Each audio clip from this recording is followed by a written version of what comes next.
Hello, everyone. Welcome back to the review series. This is the 18th installment. I know I didn't number every other installment, but it's the 18th one. This review is going to be on the Broadway Limited Imports P5a box cab electric locomotive, or as they would call it, the 464 electric Hudsons. These are Pennsylvania specific, and they are both the freight type with the Roman lettering. I went with these because they weren't really successful in the passenger side of business. Getting to the history, they were manufactured in the late 20s, early 30s, somewhere around there. And they had a similar service history as the GG1s, where they pretty much served for 40 to 50 years. And unfortunately, the reason why they were not in passenger that long is because the performance that they offered just did not live up to their expectations. And when the GG1s came around, they pretty much replaced these locomotives in passenger service right then and there.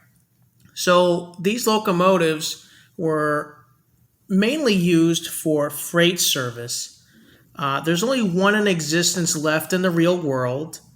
That one is, I believe, somewhere in Ohio at a C&O museum, I believe. Don't quote me on that, but I believe it's somewhere out in Ohio or Illinois, somewhere out there. I could be wrong, but there's only one left in existence. It's covered, but it's not indoors, and it's in really sad shape. It looks like as if the whole body was at once copper or something, and it like pretty much deteriorated green.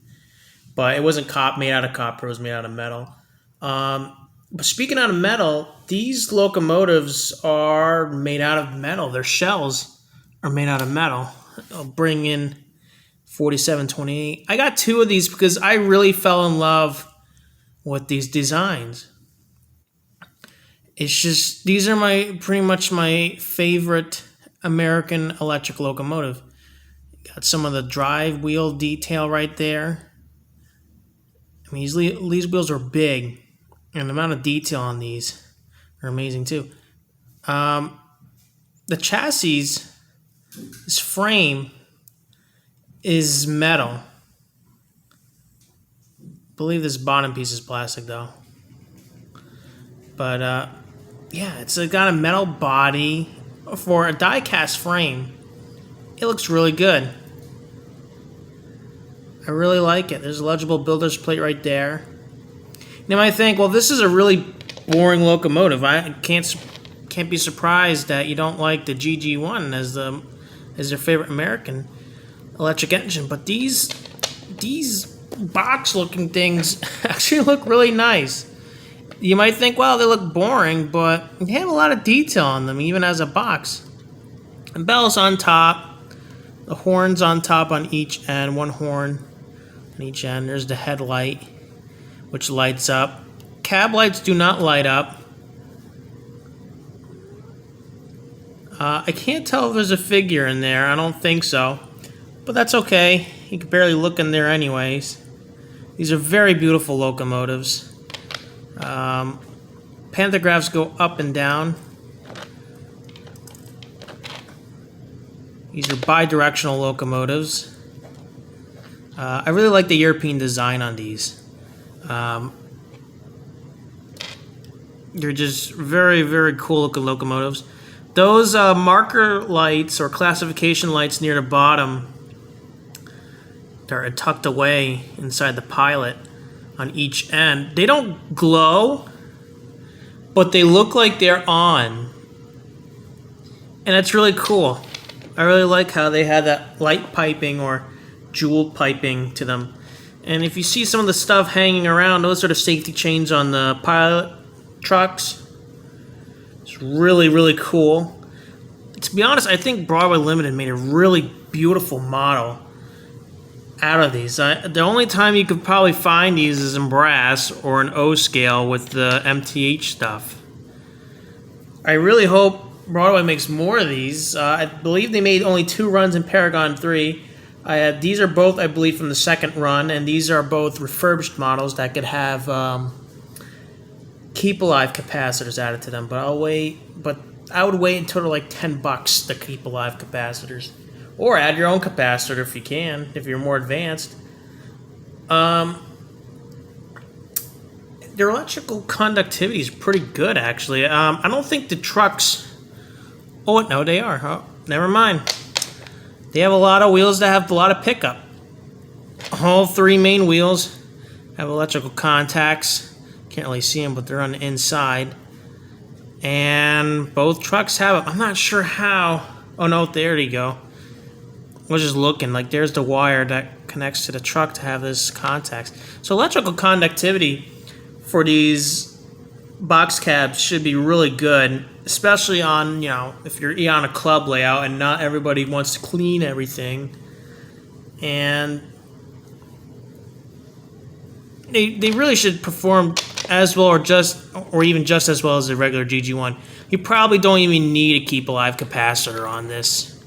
However, I haven't bring these to my club, so I can't really say for sure if they really need a keep alive capacitor or not. As is famously known for the Paragon 3s, are pretty much the dirty track detectors. They'll stop your locomotive as soon as it finds like some dirty track, and it's ridiculous. Not all of them are like this, but mainly their steam seems to be having that problem. And I think if there's one thing they should improve on, is really improve the design of the steam engines a little bit more. That's what I would say. If not, yes, keep alive should be mandatory then. There's no ifs, ands, or buts. So, to tell which one's the front, if you see that little smudge in the corner right there that I'm pointing with my front thumb, that says F, and that means forward or front. It's really small. It's hard to see. In real life, it's better to see. But even then, there's just so much detail on this thing. It's a lot of separately applied wires and grab irons and stuff. It really is an amazing model. I'm glad I got two of these. I got these from the refurbishment store, so they were at a better price. At some point, though, if they still have them on the store right around Christmas time, last Christmas they had them for $200 a piece. So if you want a box cab, regardless if it's Pennsylvania or not, most likely they're going to be Pennsylvania, since most of them these were pretty much Pennsylvania specific, and the others are pretty much fantasy schemes, even though the fantasy schemes I think are really cool looking. Get them. I highly recommend them. These are really nice. Again, these are pretty robust. I mean, they came out during Paragon 3. These are fairly new models. I don't know. I think I don't know how long ago they came out. I think maybe 3 or 4 years ago. And I have to say, these are very nice box cabs. I really like them. I really like these models. They run really well. And once you get one, you pretty much love them. I don't know. It's just, there's something about them that just, you gravitate towards them more once you try one. And then you're like, I got to have another one. Because if you see some photos, they have these double heading, and they look so cool when they double head. Or you could triple head them too if you get a third one.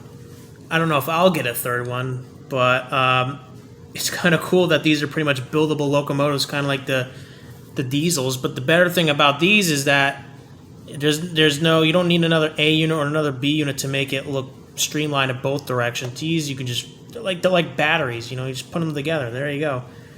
They all work the same way. But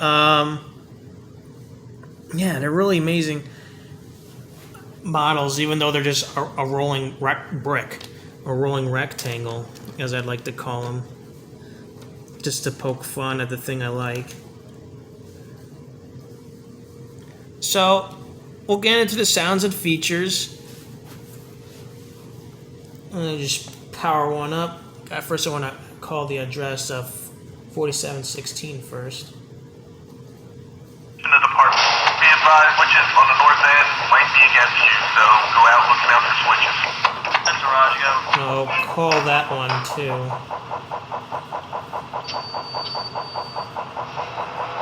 Whoop.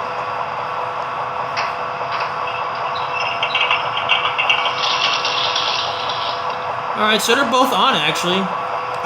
They kind of make a little bit of a sound spam, so I'll mute 4728 for this time being. They pretty much sound exactly the same as the GG1. Whether that's accurate or not, I don't know. I like normal electric sounds. The booming sound is the air compressor.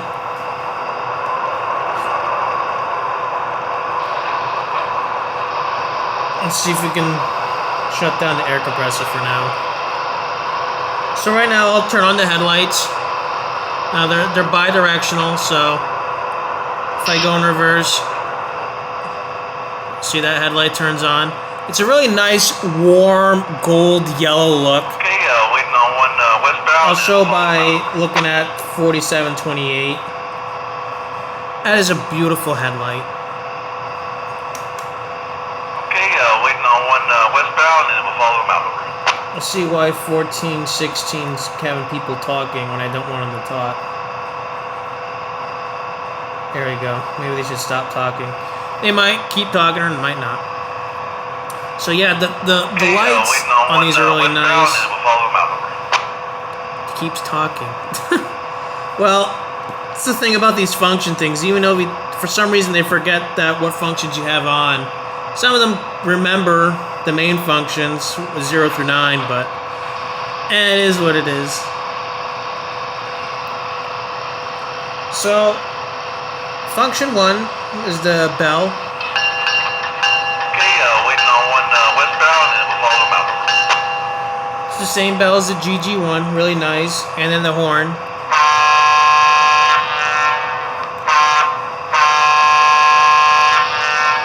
That's the same horn that's on the GG1 as well, but I feel like this horn fits this locomotive more than the GG1 because I can totally vision this locomotive having that horn. Run down on us over. You are equipped and you're coming off C as in Charlie, right? Roger, C as in Charlie. Again, I don't know why people are talking. It's coming from this engine. I know it's not that one. So, F3 is a coupler stack, which I do have on. F4 is the compressor. And it also does electric arc sounds, too, when the locomotive moves. So, when you have the locomotive moving, it doesn't matter if you have the pantograph up or down, it makes like an electrical sound. And also, by the way, these pantographs do not pick up electrical contacts on top. You would have to modify it yourself if you want this locomotive to operate as a fully functioning electric locomotive with a catenary system.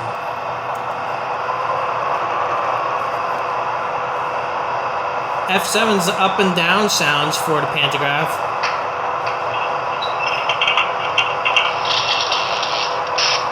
Pretty cool. F10's the cooling fans. Don't know why the thing went down. Oh, I guess it's shutting down for some... I don't know. So weird. It decided to shut off, which is strange. Don't know why. I guess F10 is really off. I don't know. I never pressed 9. F11 is the air filling.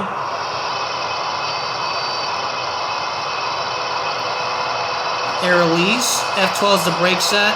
F13 is the grade crossing horn.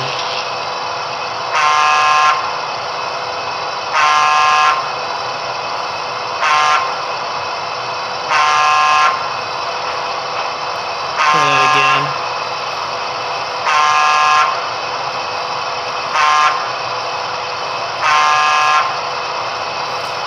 So, F14's passenger freight announcements.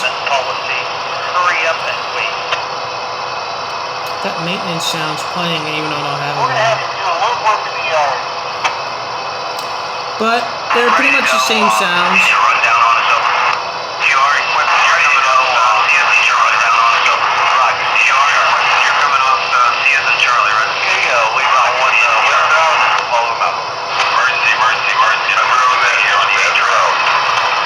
So yeah, I don't know why the radios are acting weird sometimes. So I just press F16 to F17 to really just check and just turn them off. But they'll probably still do it. Unfortunately, I can't really do anything about it. It's what's so finicky about these decoders sometimes and these functions. It's just like, but it's not a bad thing, because when I'm operation, not making a video or anything for reviews, I let them do what they want. F18 is city-related radio chatter, and for some reason F18 and 19 are the same. It's so weird. Let's see what F19 is. Today we are practicing government policy. Hurry up and wait. Okay. Very interesting. F20, 21, and 22 are the same. Got some industrial sounds. F21. Got lumber. F22 toggles the horn, and this is the secondary horn.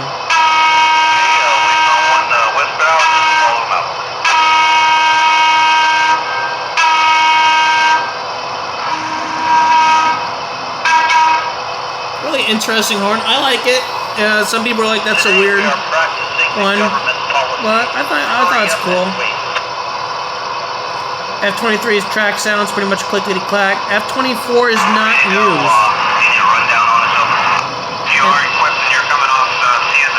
This guy's always keep talking. F25 is the longhorn.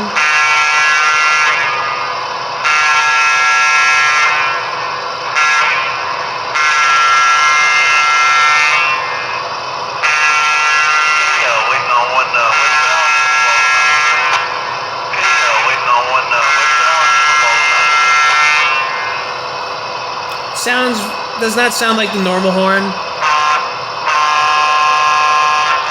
Sounds like that horn was going through a tunnel, but I'm pretty sure they probably got a sound file online. F26 is the play record your custom sound. And F27 is where you start recording it and you stop recording it, and F28 is the brake squeal. So let me get 4728 grabbed, and we're gonna bring her backwards to couple up with our train today. See if she goes. Oh.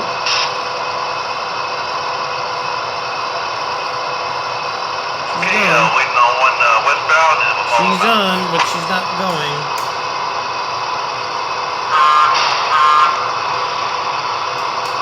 Why she's not going, I do not understand.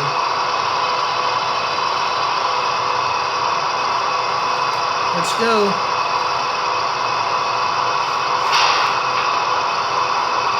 Very strange. Hold on a second.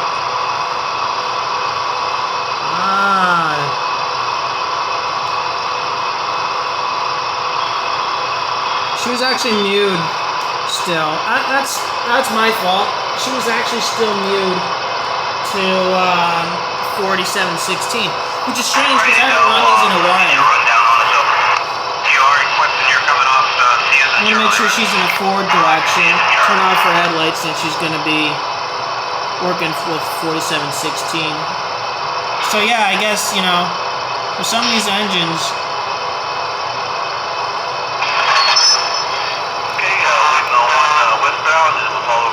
you got to be really careful, I guess. Alright, I got to fix their coupling so it's nice and straight. The coupler gap between the two locomotives, it's pretty big. You could probably get some Katy couplers to shorten the distance between the locomotive and whatever it's coupling to. These couplers stick pretty far out, as you can see. If you saw earlier, there was a small cow catcher as well. I forgot to mention that too, which is pretty cool. Although I'm pretty sure it would already be sucked down into the wheels anyways. This is just a flat front, pretty much. Alright, so they're all in forward position. Now I'll mute 4728 to my lead unit.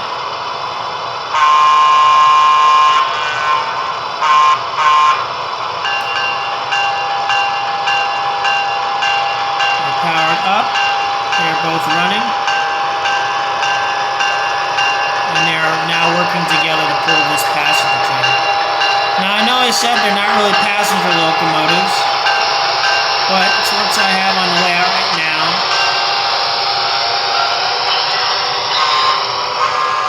I haven't run this passenger set in a while, so I figured, hey, why not?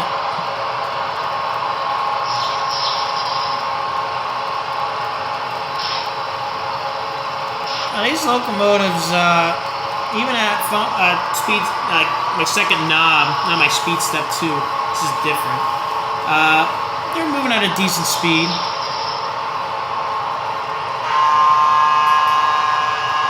And they're coming back around. I'm gonna put them at 3.5. And for freight electrics, they move pretty fast.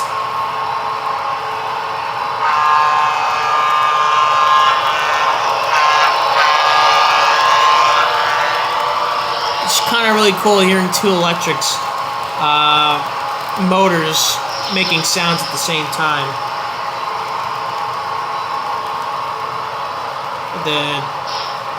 I think it's just a huge transformer inside the motor. I'm not 100% sure how these electric locomotives work, but I'm pretty sure there's like a huge transformer inside the locomotives that give that amount of power, that vary the power towards the motors for those drive wheels.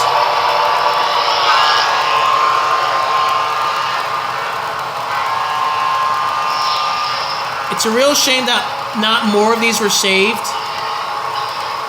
And there was only one, and it's in sad shape. I think they really should restore it, because it's a piece of history, especially for Pennsylvania and for like electrics in America. Because I'm pretty sure there's still a lot of electrics that from other railroads that we don't even have anymore. They're pretty much extinct. And there's only one left of these. Yeah, you would think that would be kept in great condition, but you know, you win some, you lose some. Same with the last Baldwin Sharps. There's only two left, and one's in sadder shape than the other one, and they're pretty much kept in a warehouse now. Who knows when they'll ever be fixed, or they're just going to become scrap after that. Hopefully not the latter, but it is what it is. You can only do what you can.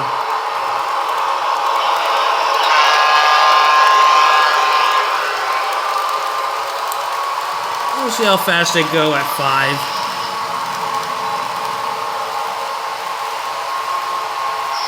At some point, I would like to take my freight train to my local club and run these two electrics together. They're running really fast now. Now, I'm sure in real life these were not super fast speed demons, but it's pretty cool seeing electrics move at a pretty high speed. I'm pretty sure right around at this speed, this would be more realistic of them pulling fast freight.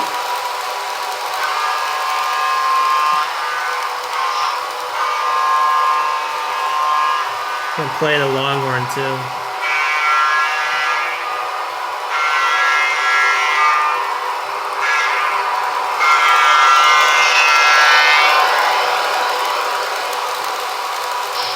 Now I would have both headlights on, but in reality it's only the front locomotive that's going to have a headlight on. Although back in the old days, it wasn't really required to have the headlight on these trains. What I mean is during the day, not at nighttime. At nighttime, I'm absolutely going to have the headlight on. But during the day, these trains did not have a headlight on. I'm not sure if it was every single railroad that practiced this, but on the Pennsylvania, during the day, the headlights were not necessarily needed on. It wasn't until much later until they decided, you know, we got to have headlights on both day and night.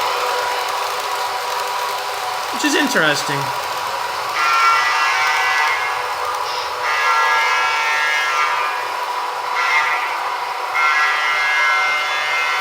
Get a new, better camera angle. Tighten that up. It really is cool seeing these trains go around.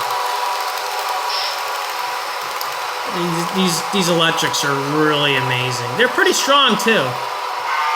Their slow speed is not the greatest in the world, but they run pretty well.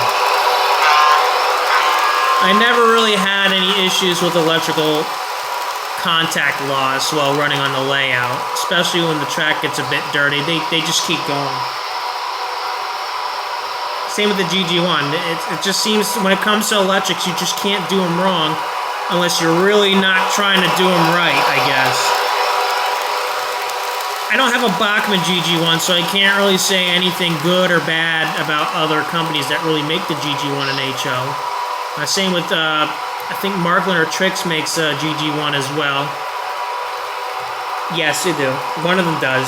I know one of the German companies do.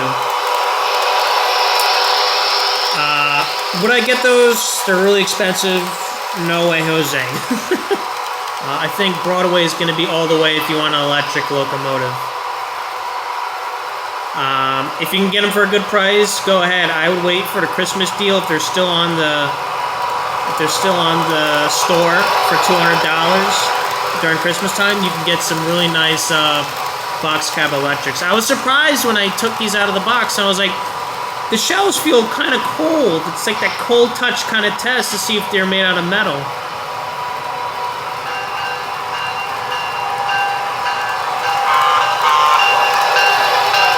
And I realized, yeah, they're made out of metal. I didn't know they were die cast. I looked at the box to see if they say anything about them being die cast, and no. I could have probably read the description online, but nothing told me that they were made out of die cast. So I thought that was a cool plus. They got a lot of weight on them, so therefore they would have a better pulling power. More traction. Traction is king.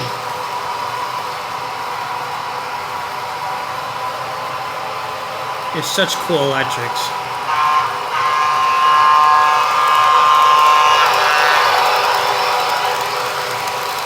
I mean, having one was great, but once you double head them, it feels like you have the power of the universe.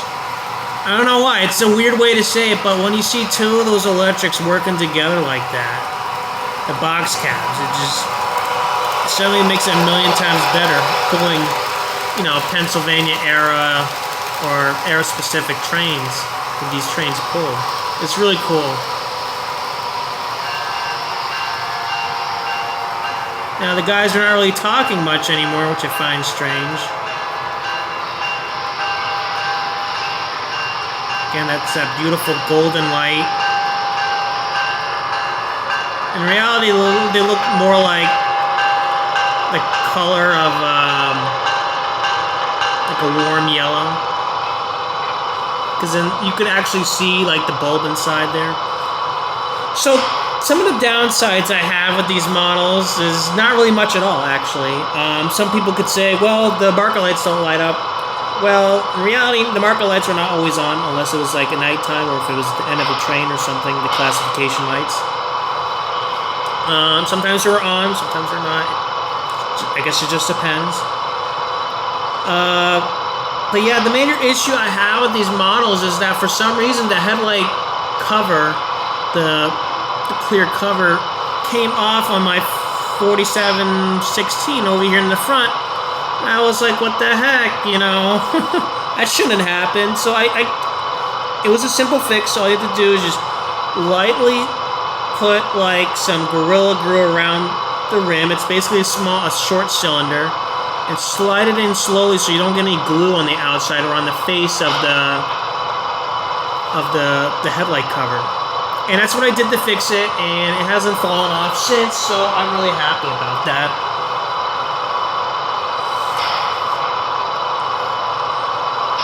Again, these are great models if you can find them on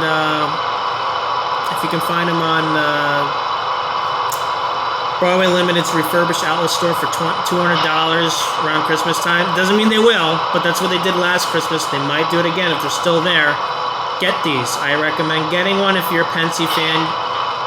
It's a locomotive you gotta have. If you want two of them, get two of them. They're really great.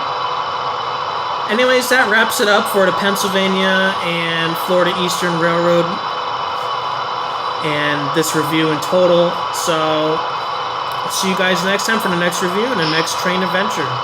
Bye-bye.